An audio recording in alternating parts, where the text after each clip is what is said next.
Buenos días, buenas tardes o buenas noches. Gracias por sintonizar una vez más este episodio de La Plaza.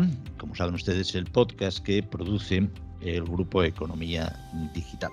Miren, sin minimizar ni un átomo, pero ni un átomo, la gravedad de lo que se ha venido sabiendo de la actuación del rey emérito, Juan Carlos I, yo particularmente no puedo dejar de escandalizarme por la hipocresía y la doble moral de que hacen gala una parte de nuestros políticos. No quiero generalizar en exceso, pero una parte importante tal vez sí.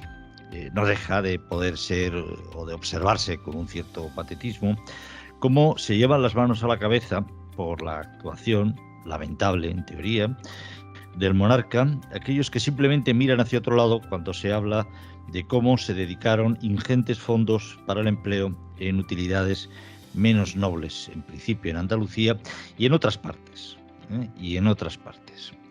O cómo se pide una comisión de investigación sobre la financiación de Podemos, o cómo se corre hacia el olvido apresuradamente si no se invita a conferencias, que también a Jordi Pujol, autor confeso igualmente de evasión fiscal.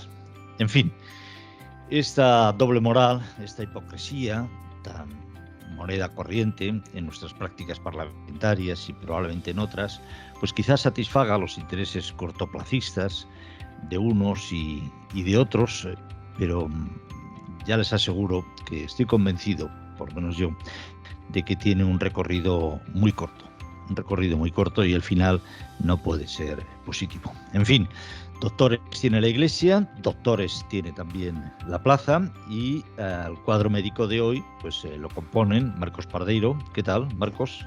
Hola, ¿qué hay, Juan? Muy buenas. Nuria Val, ¿cómo estamos? Nuria, encantadísimo Hola, de volver a tenerte y por supuesto encantadísimo también de que nos acompañe hoy Juan Milian. ¿Qué tal, Juan? ¿Qué tal? Muy bien, encantado de volver a la plaza. Pues empezamos, si os parece.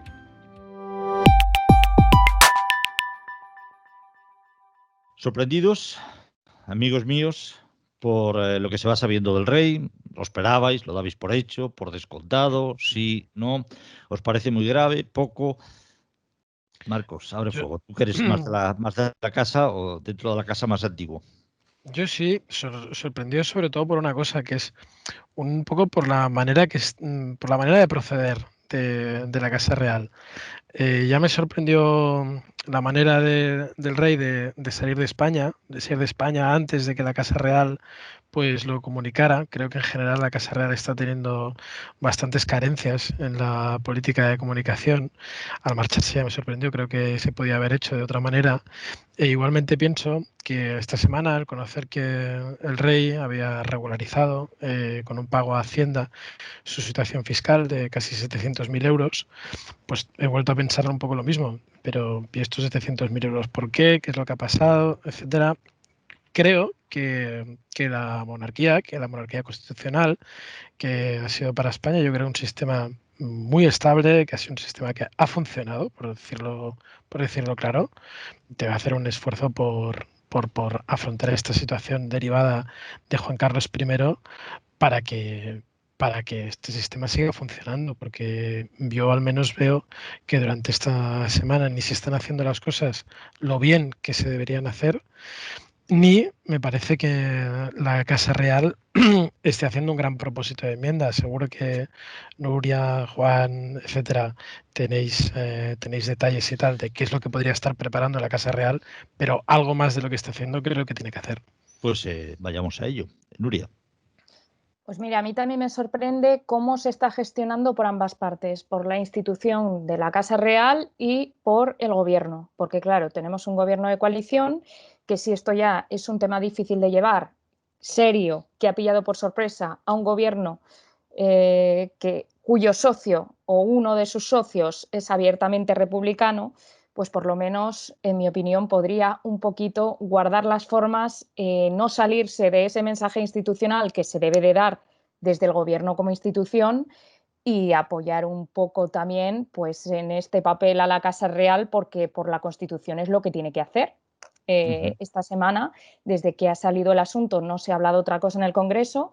A los periodistas nos es difícil hablar de otros temas con la que está cayendo y con todos los temas también importantes que tenemos encima de la mesa para regular en el Congreso, que solo se hable de este tema. Sí que es importante, sí que es serio, pero también tengo que recordar otros ejemplos, como por ejemplo cuando regularizó sus asuntos, podemos decirlo de alguna manera, Juan Carlos Monedero, pues todo el mundo aplaudió, incluido el Partido Socialista. Podéis buscar en la hemeroteca que ahí está, pero parece que esto es la vergüenza internacional, y lo pongo entre comillas, que dijo ayer el diputado de Podemos, Rafa Mayoral. Entonces, claro, son dos mismos casos similares en el cual a uno se le aplaudió y en este caso a otro se está pidiendo que comparezca de prensa, como pidió ayer Podemos. Yo no entiendo nada. Bueno, sí que lo entiendes, otra cosa es que Sí, lo claro. quieras dejar abierto. Juan. Sí, no, yo comparto con Marcos esta preocupación, sorpresa, todo lo que afecta a Casa Real, a la corona y tenga que ver con la ejemplaridad o la falta de transparencia, pues es preocupante desde el punto de vista de que la corona no tiene poder, tiene autoridad. El poder es simbólico y, por tanto, la autoridad depende de la ejemplaridad, y todo lo que no sea ejemplar en este sentido pues debe ser muy, muy, muy preocupante para la monarquía parlamentaria. Pero es que Nuria apunta lo que yo creo que es la clave para entender por qué está monopolizando esta cuestión el debate mediático en la actualidad, que es que aparte del gobierno o a todo él, o una parte de una manera más explícita, le interesa poner este tema encima de la mesa. Yo creo, y lamentablemente tengo que anunciar, que vamos hacia un segundo procés, en este caso un procés español. Están siguiendo desde Podemos, yo creo que con cierta connivencia no sé si con el PSOE, pero sí con el sanchismo, están siguiendo exactamente los mismos pasos que se siguieron en Cataluña, que es que para tapar mala gestión, para tapar corruptelas, aquí están dando lecciones, por ejemplo, Pablo Iglesias, que está a punto de ser o podría ser también imputado por parte del Supremo. Si no es imputado, si no ha sido imputado hasta ahora, es porque está aforado, ¿vale? Entonces están siguiendo la misma dinámica, que es la de poner encima de la mesa una cuestión que es emocional. En el caso de Cataluña, pues usaron el tema de la independencia y confrontar a los catalanes unos con otros en esa cuestión que era básicamente emocional. Y están haciendo lo mismo con este debate de si el referéndum, la república, la monarquía, a partir de estos asuntos del rey emérito. Esto es peligroso porque ya vimos lo que pasó en Cataluña. Evidentemente no consiguieron sus objetivos, pero sí consiguieron deslegitimar o desgastar las instituciones, y sobre todo consiguieron una fragmentación, una polarización, un estrés de toda la sociedad. Y yo creo que van hacia aquí para tapar la pésima gestión de la pandemia. Recordemos, es que estamos liderando los peores rankings en todo, de Occidente. O sea, es el gobierno que peor ha gestionado económicamente y en temas de sanidad de todo Occidente. Es un gobierno que le han salido casos por todos lados. Y por eso creo que están, de alguna manera, forzando este debate para tapar todo lo otro. Esta mañana, Juan, perdona, Marcos, Sí. que recordaba, cuando citaba algunos casos claramente de doble moral, el tema de Andalucía es escandaloso, tanto por dónde venían los fondos, como por cómo se emplearon, como por la cantidad de gente implicada y hasta dónde había llegado el cáncer dentro de la administración. Pero es que antes de los fondos de formación habían chupado empresarios y sindicatos con una falta de control absoluto durante varias legislaturas, de fondos que en teoría deberían de servir para mejorar la productividad de los trabajadores españoles, y que se dedicaron a aparecer miles de academias y no academias, muchas de ellas vinculadas de alguna forma. Pero esta mañana, esto estamos grabando el viernes, y me han parecido absolutamente escandalosas unas declaraciones de amigo o próximo a Nuria Val, entre comillas, que es Echenique, el diputado, cuando, lo digo de forma más o menos muy cariñosa, por supuesto, cuando decía que las participaciones en Venezuela habían sido tan democráticas como las elecciones al Parlamento Europeo por los índices de participación. Mire, es que es insultante. O sea, usted no puede equiparar la calidad democrática de los procesos en la Unión Europea a la calidad democrática de Venezuela. Si usted hace eso, usted está descalificado. O sea, usted no puede abrir la boca. Porque es que manifiestamente es mentira para un 99% de observadores internacionales, vengan de donde venga y sean de la raza que sean, si es que hay razas. Marcos, perdona. No, siguiendo con el tema de que proponía un poco Juan, ¿no? Como análisis de si estamos ante un segundo procés. Es que, claro, si es un segundo procés, querría decir que al menos, digamos, Pedro Sánchez ha llegado a la conclusión de que el republicanismo pues está, vamos a decir, al alza y que, por tanto, hay que hacer cierta operación política para cambiar de arriba abajo la monarquía, sino para derrocarla. Entonces, yo esto no tengo muy claro que lo comparte, digamos, todo el PSOE, porque al menos a nivel territorial yo veo como pocas fisuras de dirigentes territoriales del PSOE de toda España respecto a la defensa que hacen del rey y la defensa que hacen de la corona. Otra cosa que yo creo que sí que inevitablemente la tiene que tener presente es que si se está acusando un desgaste de la corona, ¿cómo se frena ese desgaste? Y yo ahí veo dos planos. Veo un plano que es el que comentabais antes, relacionado un poco tanto con el gobierno y también con la oposición. Es decir, qué capacidad tiene el gobierno y la oposición, y en particular el PP, de reformar algo relacionado con la corona, relacionado con la Casa Real. Y veo otro plano que es la propia Casa Real. Si la propia Casa Real debe tomar alguna iniciativa y, en concreto, si el rey se debe explicar de otra forma. Yo, por coger un hilo, y ya lo dejo, y dijo que Nuria y sobre todo Juan, por, ¿cómo se dice en el Congreso? Por alusiones, sobre todo, que es el que ha sido más aludido, pero también Nuria, por supuesto. Solo hacer un apunte respecto de lo que comentabais. Yo estoy bastante alineado con lo que plantea Juan. El resultado del procés, quizá, el objetivo del procés quizá no fuera la independencia. Claro. El objetivo del procés era la división definitiva de la sociedad catalana. Y a partir de ahí... eternizarse en el poder. Eternizarse en el poder. Es decir, porque cuando tú ya divides profundamente, si no estás a favor de la independencia, estás con los otros y solo tienes unas posibilidades que votar. Que el objetivo del debate sobre la monarquía no sea derribar la monarquía, que sería una consecuencia secundaria, lo cual es imposible. Te exige una reforma de la Constitución, te exige un proceso constituyente en España, para lo cual pues por ahí no es mayoría, sino dividir profundamente la sociedad española.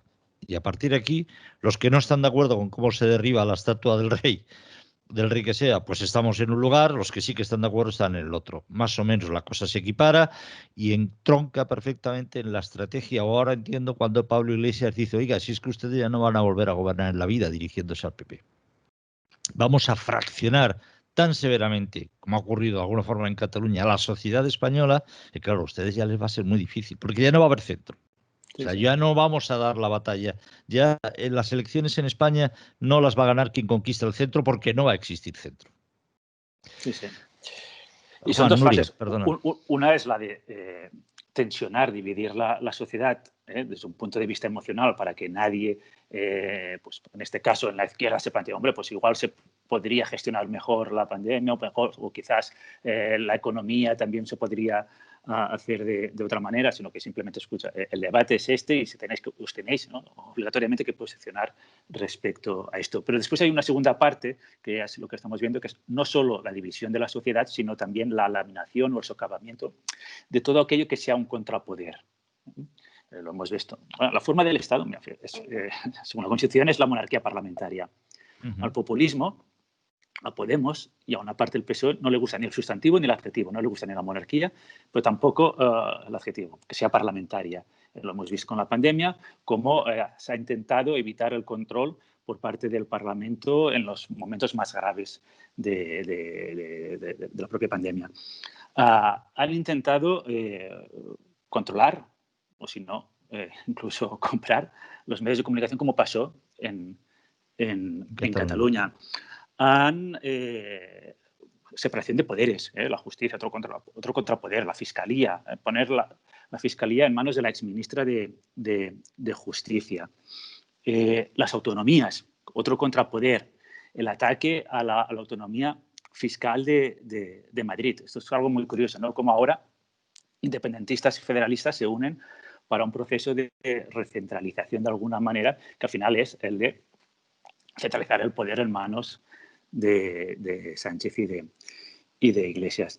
Es decir, yo encuentro muchos paralelismos a lo que ha pasado en Cataluña y coincido contigo, Juan, que es imposible que puedan conseguir su objetivo, porque una reforma constitucional, si no tienes unos grandísimos consensos, es imposible. Es imposible.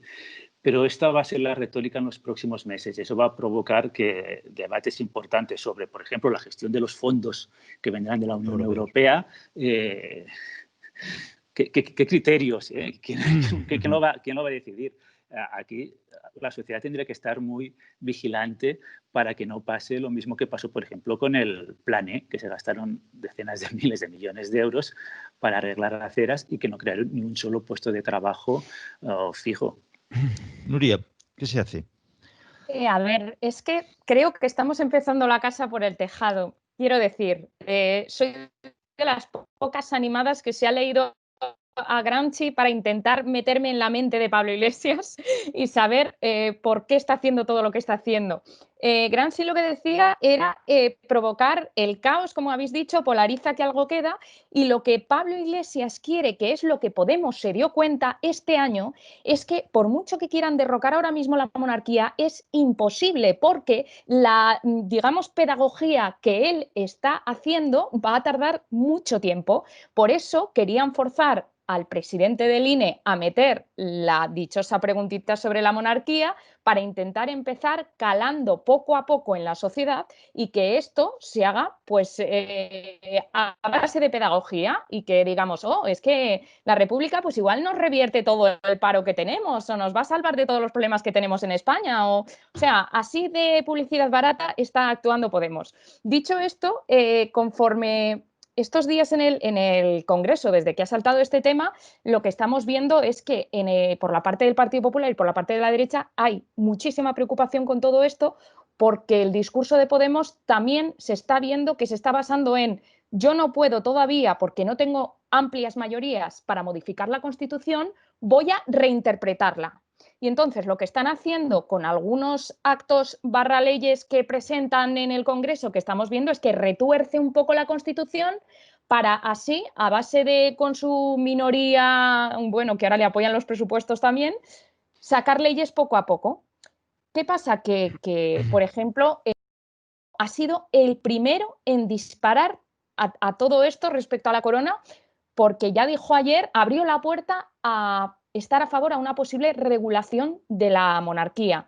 ¿Esto qué quiere decir? Por el punto de vista del PP, que yo he hablado con algún diputado, es proteger más al rey.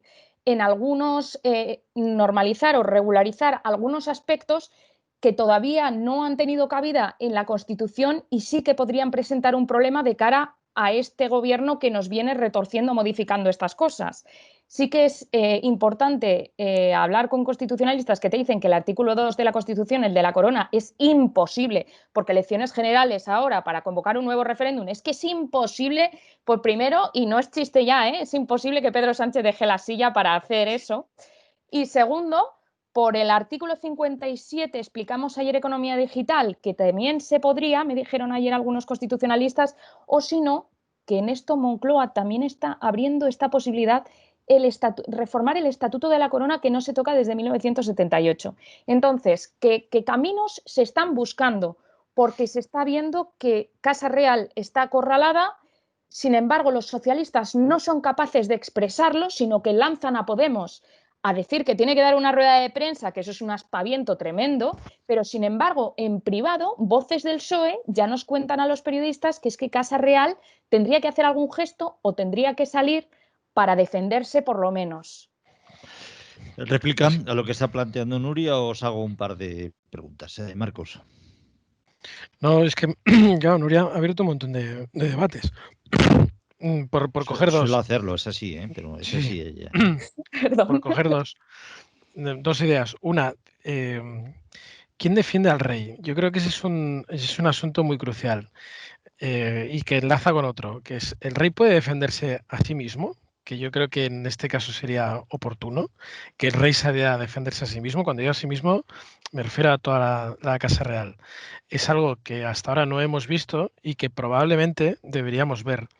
Lo digo por una cosa, las cosas que estamos viendo de la manera de desenvolverse, digamos, del rey, a mí me resultan un pelín antiguas a la hora de proceder.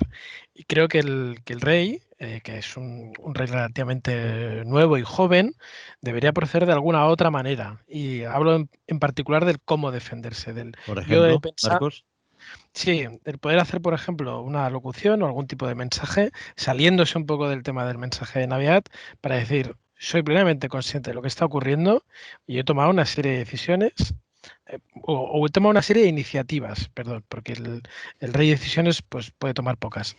Una serie de iniciativas respecto, y enlazo con la segunda cosa que proponía Nuria, respecto a cómo se debe regular la Casa Real, porque probablemente haya carencias. Yo pienso que las hay, que hay carencias respecto a la regulación de la Casa Real y no hay ningún problema en que se regulen, en que haya una política de Estado, en que PSOE, el PP y los partidos que consideren y tal se sumen a una regulación puesta al día de la Casa Real.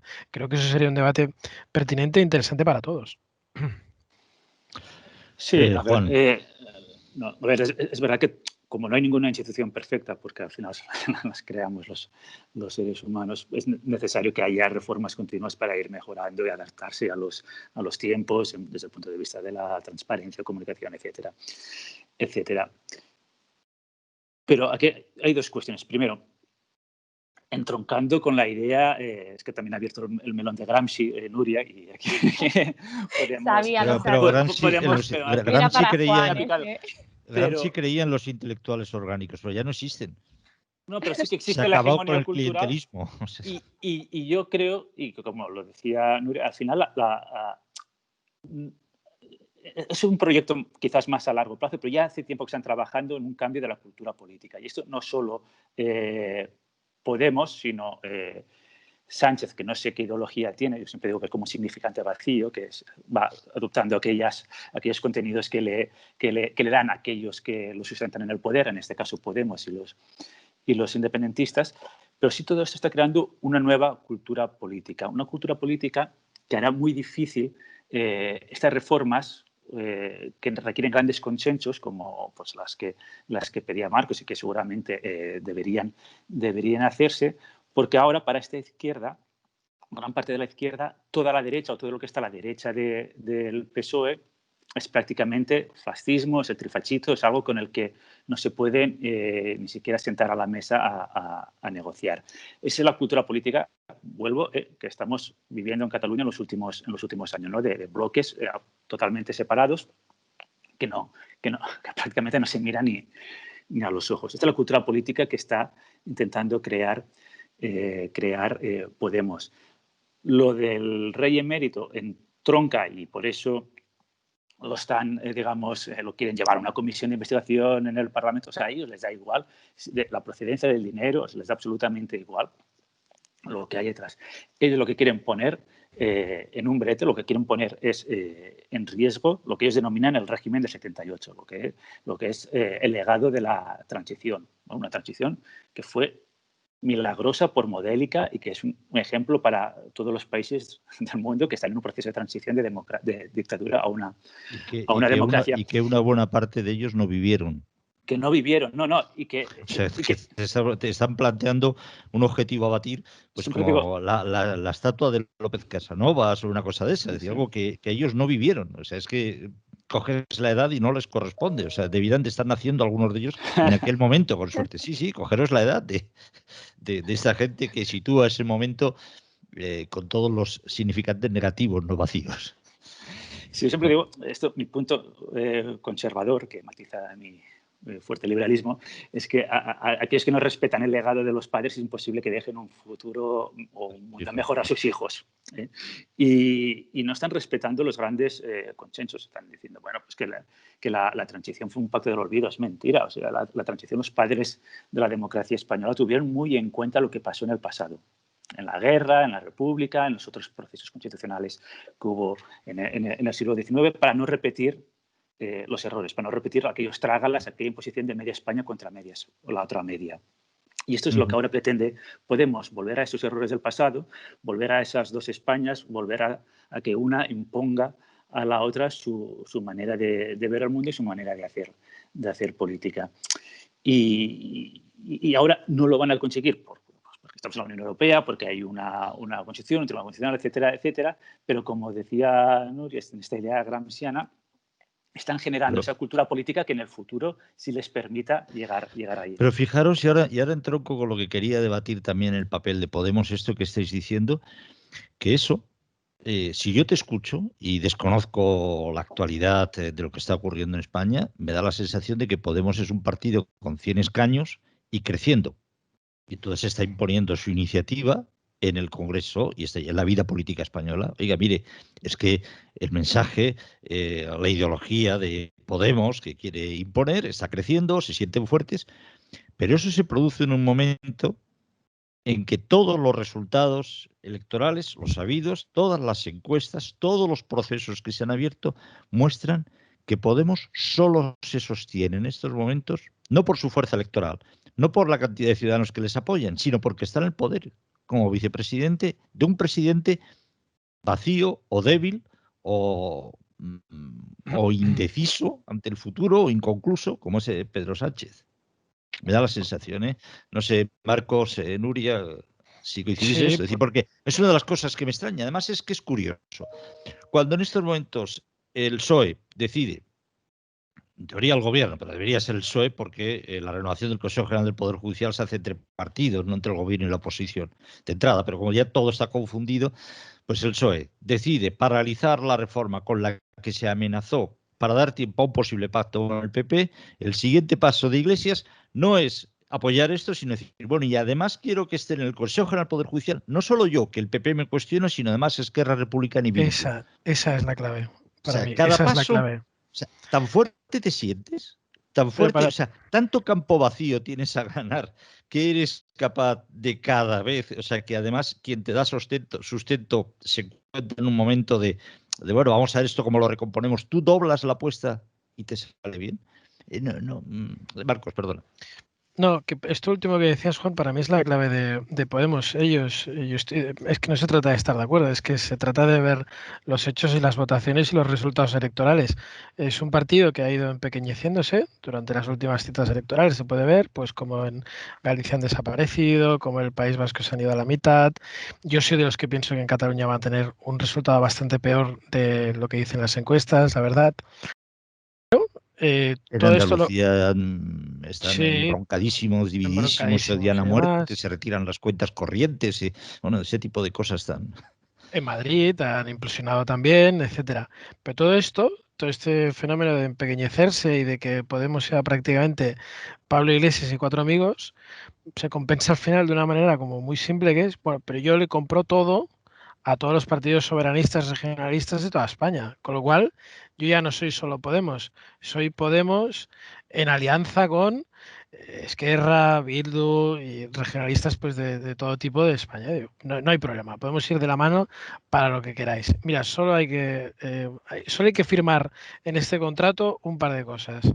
Un ataque clarísimo y nítido a la corona, que es el que estábamos hablando, que lo comparten todos. Desde ese punto de vista no hay fisuras en este bloque. Y luego, pues todas las cosas que se os ocurran que suenan a izquierda, pues también, todas las que queráis. Llámese, que a alguien se le ocurre la semana laboral de 4 días, pues ¿por qué no? Que a alguien se le ocurre...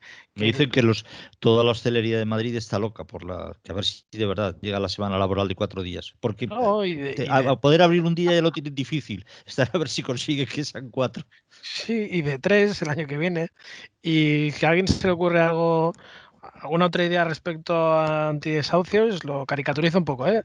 Respecto a desahucios, ¿alguien? ¿Alguna? ¿Sí? Sí. Venga, adelante, vamos con ella. Entonces, en el fondo el esquema es simple. Ahora, lo que sí que es eficaz, porque es un partido que, siendo pequeño, en realidad va acompañado de mucha más gente. O sea, de muchos más partidos. No, y ahí... Ay, perdona, Juan. No, esto que dice Marcos es muy importante, el acompañamiento de Podemos, esta puerta que abre Podemos al independentismo variado que hay en España, y que el independentismo, por lo menos el catalán, lo ve como un filón, y ha entrado ahí de cabeza, por lo menos Esquerra Republicana, porque, y esto lo puedes leer en artículos de muchos... por algunos de los politólogos del independentismo, esto es un oxímoron, ¿eh? El independentismo sensato, el independentismo que piensa un poco, dice, vale, el procés fracasó, o por lo menos esa primera parte del procés fracasó, se encontró, ¿no? Aquello no era un choque de trenes, ese choque de trenes era una metáfora totalmente irreal, se tiraron por el precipicio o chocaron contra el muro del Estado de Derecho, pero ahora encuentran un filón con esta puerta que les abre Podemos, que es, vamos a cuestionar todo el sistema, vamos a cuestionar toda la Constitución, vamos a ver si alimentando este proceso, ¿no? Pues ahora contra la monarquía parlamentaria, después contra otras instituciones del Estado, al final se logra que haya no solo un cambio de cultura política, no, sino que se abra el melón constitucional y tengan ahí la oportunidad de meter sus reivindicaciones que les permitan, si no la independencia, digamos, real, que es prácticamente imposible, si una independencia de facto, ¿no? Que haya digamos, un confederalismo para poder hacer en Cataluña lo que quisieran. He leído una frase muy buena, no sé de quién es, no recuerdo ahora de quién es, que ya el independentismo se ha dado cuenta de que es una estupidez intentar sacar a Cataluña de España, y van a conseguir algo mucho más fácil, que es sacar a España de Cataluña. Totalmente. Nuria. Es que cabe recordar lo que decía Podemos en campaña, que lo sigue aplicando ahora, por mucho que sea socio del gobierno de Pedro Sánchez. Es que Podemos, la misión suya es dejar al PSOE como el PASOK griego o como el Partido Socialista francés, y eso no hay que quitárselo de la cabeza, y por eso busca estos puntos de fricción, y por eso se ha acogido a nuevos aliados que son Bildu y Esquerra. Es que lo tiene todo a su favor. Por otra parte, el papel de Podemos en el gobierno está bien claro. Por una parte, yo lo veo que es un factor desestabilizador, y por otra es un contrapoder. El factor desestabilizador se produce cuando en ocasiones sale del papel institucional, y desde la vicepresidencia segunda, por ejemplo, se critica o simplemente se opina de la corona, que es algo que una institución como el gobierno no debe de hacer, pero es la opinión de Pablo Iglesias, y luego ya lo camuflan como si fuera, estas palabras son del líder de Podemos, ¿sabes? Cuando no le interesa se acoge al papel del líder de Podemos, y cuando le interesa es el vicepresidente segundo. Ya lo vimos en el viaje a Bolivia, y casi lo teníamos que haber visto en el viaje a Marruecos, que se ha anulado.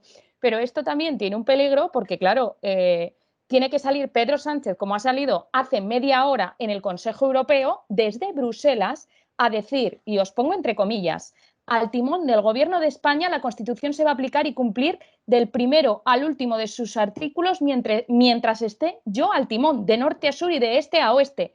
¿Tú te crees que un presidente del gobierno de España, que va a Bruselas al Consejo Europeo a negociar los fondos europeos, que tenemos que dar credibilidad y confianza, tiene que decir esto? Pues realmente hay algo que no funciona. Y luego también le viene de perlas a Pedro Sánchez que ejerzan de contrapoder, porque las cosas que no se atreve a decir el PSOE, como esto que os he contado de la corona, que no se atreven a decir en público que el rey tiene que salir a dar la cara o tienen que defenderse Casa Real, pues ya sueltan a Podemos y que lo diga a ellos, a los periodistas. O sea, les sirve de las dos maneras. Nuria, hoy vas a trabajar doble. Cuéntanos algo del Consejo General del Poder Judicial, que era otro de los temas que no quería. Es que venga a hablar del Consejo General del Poder Judicial porque tiene miga la... Por eso hoy doblas, hoy haces el bolo doble. Sí, no, hoy doblas bolos. Porque claro, después de la segunda propuesta registrada por Pablo Iglesias, y en este caso el PSOE también le apoyó, de aminorar el poder del ESMES, en este caso, porque esta propuesta que quieren aprobar el gobierno en el pleno del 15 de diciembre, el último pleno que tenemos, y quieren para esto habilitar enero para ya tener la propuesta aprobada es que ata las manos a Carlos Lesmes para que no haga nombramientos. Pero lo que no se han fijado es que Carlos Lesmes ayer convocó al Pleno del Consejo General del Poder Judicial para seguir haciendo nombramientos. Y esta semana que viene vamos a tener 6 nombramientos, por lo menos, del Tribunal Supremo y otros 10 que faltan en las presidencias de los Tribunales Supremos de País Vasco, de Valencia, de La Rioja. O sea que el fuego está abierto también para el gobierno porque tienen a un Carlos Lesmes que les está haciendo frente diciendo que mientras Partido Popular y Partido Socialista no pacten o lo que se esperaba del pacto, que unos dan que sí y otros dicen que no, pues el Consejo General del Poder Judicial tiene que seguir haciendo lo que procede, que es hacer nombramientos. Es que no puede paralizar la justicia. De todas formas, tú contabas en una de las crónicas que has escrito en Economía Digital, es que no es que quiera atar PSOE y Podemos a Lesmes, quieren atar el sentido común, porque esos vocales, o sea, esos nombramientos salen con el respaldo de 19 de los 21 vocales. Por lo tanto, vocales que vienen tanto del Partido Socialista como del Partido Popular. Eso es, O sea, sí. Menos 2, uno de Izquierda Unida y otro del Partido Socialista, han votado todos a favor y respaldan a Carlos Lesmes, el trabajo que está haciendo. O sea, lo que en el gobierno dicen que no es posible el pacto, los jueces, en su trabajo cotidiano, en un acto importante por 2 motivos. Por la categoría de los nombramientos que van a proceder y por lo tanto de los nombres que han puesto sobre la mesa, como por lo que supone, entre comillas, de quitarle la razón o de quitarle o de ir en contra de lo que al gobierno le gustaría. Pues 19 de los 21 vocales. Oye, ha sido un placer, pero como decían cuando acabó el musical Cats, lo retiraron de cartel, incluso las cosas mágicas tienen que llegar a un final. También los episodios de La Plaza tienen necesariamente un final, que siempre acabamos con una canción. Y sabéis que soy muy ecléctico, pero estos días le daba vueltas a ese ataque, ese empeño de los nacionalistas y soberanistas y especialmente Rufián por atar corto a la Comunidad de Madrid, por intentar acabar con su autonomía fiscal. Como tú decías, Juan, qué curioso que los soberanistas intenten limitar la soberanía de la Comunidad de Madrid, ¿no? Y entonces, no sé por qué, me empezaba a venir a la cabeza una canción que se puso muy de moda cuando la transición, cuando ese medio invento prefabricado que era la movida, tomaba cuerpo, ¿no? Y es una canción de un grupo que se llamaba De Refrescos, con el artículo inglés, el artículo anglosajón, y que tenía por título Aquí no hay playa. Es una canción que le echa en cara a Madrid, que podrá tener un montón de cosas, pero llega agosto y no hay playa, y a pesar de lo cual, pues el cantante y el líder del grupo, Bernardo Vázquez, no se cansa de decir ni otra vez que él ha elegido Madrid como ciudad porque es una ciudad llena de vida y maravillosa. Pero pensaba en esta canción y digo, pues ¿será posible que tenga esta canción Rufián en la cabeza y se sienta tan resentido con Madrid y todas las cosas que tiene, pero que aparentemente no son nunca tan maravillosas como en Cataluña, que tenemos playa, o en otras zonas, y por lo tanto esa es la canción que he elegido y con la que les dejo, después de dar las gracias infinitas, por supuesto, a Juan Milián, a Nuria Val, a Marcos Pardeiro y a Gabriel García, que ha estado aquí controlando los aparatos, siempre rebeldes, siempre casi algunas veces autónomos. Les dejo con Aquí no hay playa de Refrescos. Muchas gracias a todos.